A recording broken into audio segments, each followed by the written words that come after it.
if you were stupid. Even if some of the situations could be not ideal, she was making the best choice that she knew to make in every given moment. Right. Period. So when you can see that in that instance, then why not see that in every instance? You don't know what's going on in somebody's mind and what is motivating them. You don't know if the words coming out of their mouth are attached to the feelings that they have about you or the hard day that they had at work that they haven't shaken off yet. Or them just trying to do the best they can from what they know about Exactly. how to raise somebody, so to speak. Exactly. Right.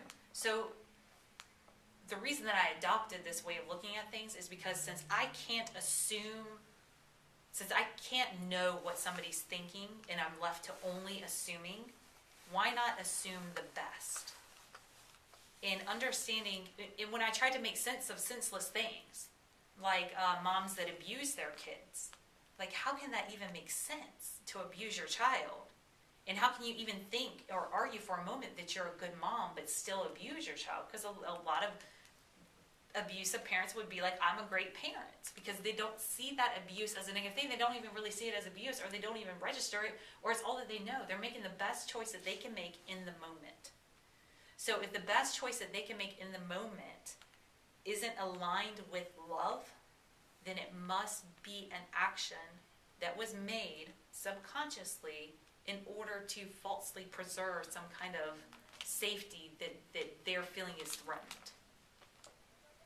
And it was really just, if I'm going to choose to believe something that I don't know, then I'm going to choose love.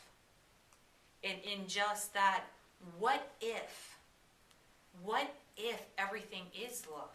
What if every single choice that everybody is making is really made? I know that I don't always make the best decisions, but I know that I am not consciously going to make a choice that creates pain in my life. I might unconsciously do it all day long, but I'm not going to consciously choose, if I do this, this is really going to piss that person off. It's really going to get them good.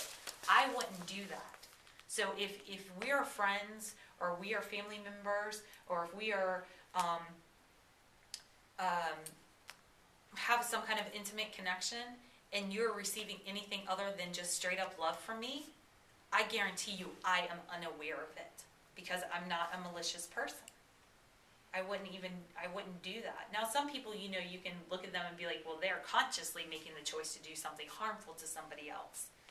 But I dare to say that the only reason they're consciously making the choice to do some harm to somebody else is in their way of being proactive to stop that person from potentially doing harm to them. And most likely, and I would dare to say every single time, at the core root of that person who's being malicious, they are still only seeking love and acceptance. So if they are doing something malicious, they must really, really, really be blind to the fact that they affect people in a negative way, or else they would not be doing it. It was a matter of me choosing to believe and view life this way, and then I will test it out for a couple of months and see what kind of results I get. And when I got more bliss, happiness, and peace, I decided that this was a more serving belief system than the old belief system that love is real and fear is real too. And that love is a force that's working in the world, and that bad things are working too. Then it's kind of like, what do? Bad stuff's going to happen. But then with my thought processes, if I can remove my good and bad and just trust, even if it's the most horrific thing I've ever dealt with in my life, if I can take that moment where the whole world is crumbling around me and sit there in total peace and faith that there is a specific, beautiful, amazing reason that it's happening, and know that with every ounce of my being, maybe the whole world's still going to crumble down around me, but at least I'm not going to suffer while it's happening. At least, while these horrific things are happening, I can keep myself focused on the beautiful side and the things, and even if it's something that I never know the beautiful result of, I can just trust that it's there.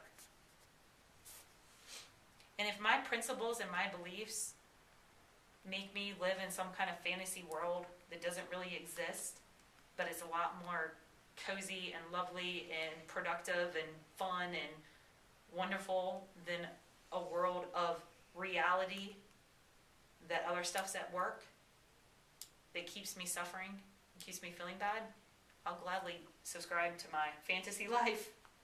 Because whenever I got to deal and face the truth, if really we were designed to suffer in this world, and that's really what being human was about, is the experience of suffering. I just can't even believe that that's what we're here for. I can't believe that. It's beyond my realm of thinking. But if I die, and on the day that I die, I find out that I'm supposed to be miserable this whole time, You didn't suffer enough.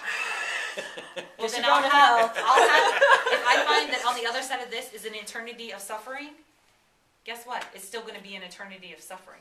And at least my experience here was happy and fun. That's so much better in my mind than getting to the end of a miserable life and finding out I was taking it all way too serious. And that I had misperceptions the entire time. And that I could have had abundant love in my life if I had just made the choice. First So- you have to recognize it. There you go. Yeah. And not expect that it's going to be something that's handed to you, that it's something that you create from within.